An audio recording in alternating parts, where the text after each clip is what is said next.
Assalamualaikum warahmatullahi wabarakatuh. Izin memperkenalkan diri, nama Taruna Dewasa Muhammad Rian Kurniawan dari kelas MTP 3B. Di sini saya akan menjelaskan tentang instrumen kabin lokomotif. Yang pertama saya akan menjelaskan langkah-langkah menyalakan lokomotif. Jadi setiap masinis itu harus bisa harus bisa menyalakan lokomotif. Yang pertama yang dilakukan itu kita harus melihat engine control switch yang di dalamnya itu terdapat 3 pilihan, yaitu run, lalu isolate, dan start. Jadi kita akan menyalakan lokomotif, kita harus menempatkan engine control switch dalam bagian start. Setelah start, kita akan melihat pada bagian perangkat baterai. Kita harus menaikkan perangkat baterai. Setelah itu kita akan ke bagian circuit breaker yang di dalamnya ada 9 tombol. Kita harus menaikkan 9 tombol itu dari kiri ke kanan. Setelah dinaikkan semua, kita dapat menekan pompa bahan bakar. Setelah kita menekan, pompa bahan bakar akan memompa bahan bakar sesuai dengan ketentuan. Di dalam teknik E200 ini tekanan olinya harus 35 PSI, lalu tekanan minyak pelumas 30 PSI. Lalu untuk tekanan bahan bakar itu 90 PSI atau sekitar 460 kPa. Setelah dinyalakan memenuhi standar, kita dapat melakukan start engine dengan menekan tombol start. Setelah kita menekan tombol start, nanti mesin akan menyala. Saat mesin menyala, lokomotif dingin itu akan mati, sehingga angin akan kosong. Kita harus menunggu angin di dalam main reservoir itu penuh. Kita dapat melihat angin dalam main reservoir dengan melihat lingkaran indikator yang paling kiri.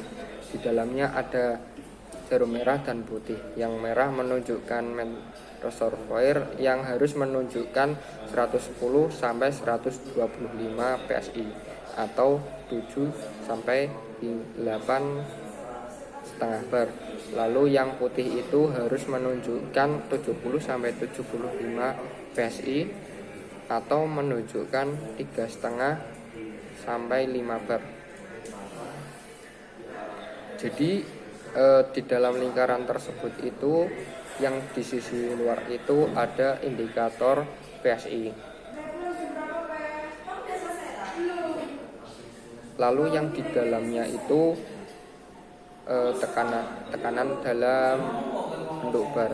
Yang kanannya lagi ada lingkaran yang merah itu silinder brake, lalu yang kiri yang putih itu pipa abar. Di panah yang merah itu dalam keadaan normal harus di keadaan 0. Ketika dalam keadaan mengerem atau saat mengerem itu harus menunjukkan 3 sampai 5 bar atau sekitar 0 sampai 70 PSI saat melakukan pengereman.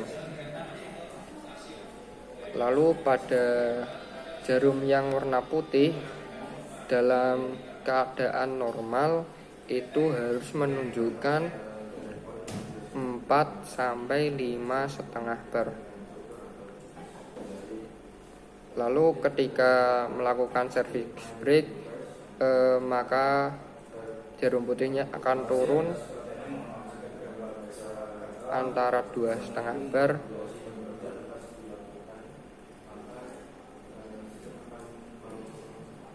sampai 5 bar.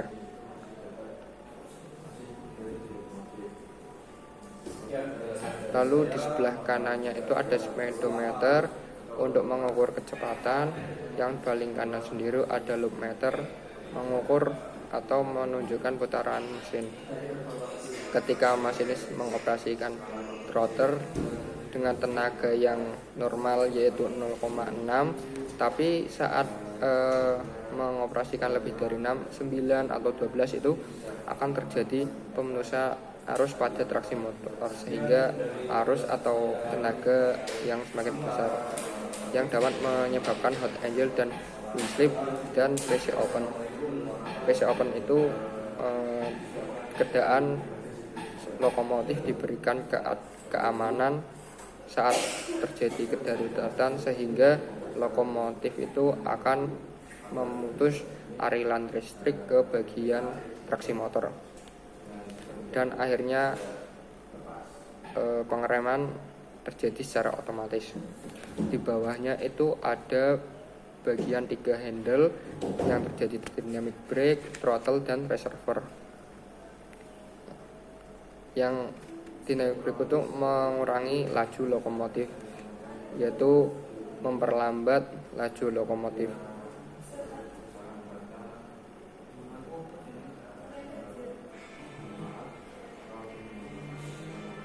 Biasanya di Pulau Jawa itu digunakan ketika pada lintas Bandung Cikampek, kan treknya itu naik turun, sehingga tidak melakukan pengereman secara service brake karena mempercepat keausan flange, sehingga memakai dynamic brake. Lalu ada throttle, itu menambah tenaga mesin, sehingga tenaga dari mesin itu ditentukan oleh throttle. Semakin besar angka throttle, semakin besar tenaga yang digunakan. Yang ketiga itu reverser, untuk menentukan laju arah lokomotif. Ketika lokomotif melaju ke depan, maka reservoir diarahkan ke depan. Lalu kita akan melajukan lokomotif ke arah belakang, maka reservoir harus ditunjukkan ke arah belakang. Lalu ada klakson lokomotif.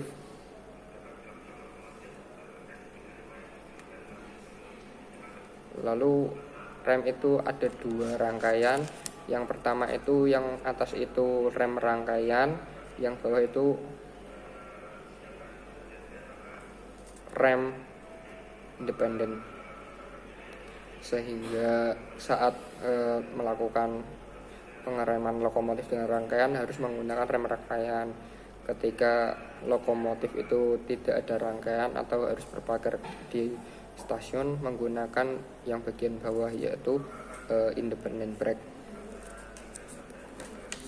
Yang di situ ada switch in atau out, digunakan ketika lokomotif itu ditempatkan di depan, maka diarahkan ke in. Lalu saat lokomotif berada di belakang, maka dialihkan ke out.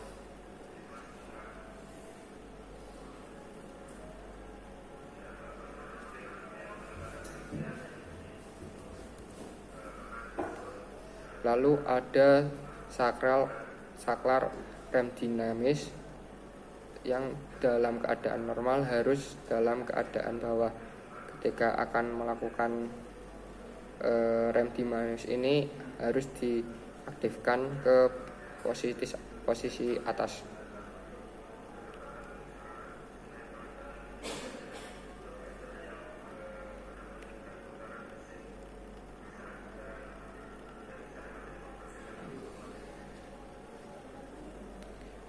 Lalu ada tingkapan pasir dan ada tingkapan lonceng.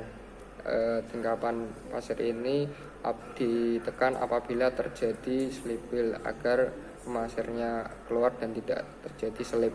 Lalu tingkapan lonceng biasanya digunakan untuk pada saat kereta masuk stasiun, daripada menggunakan klakson 935, kita menggunakan tingkapan lonceng.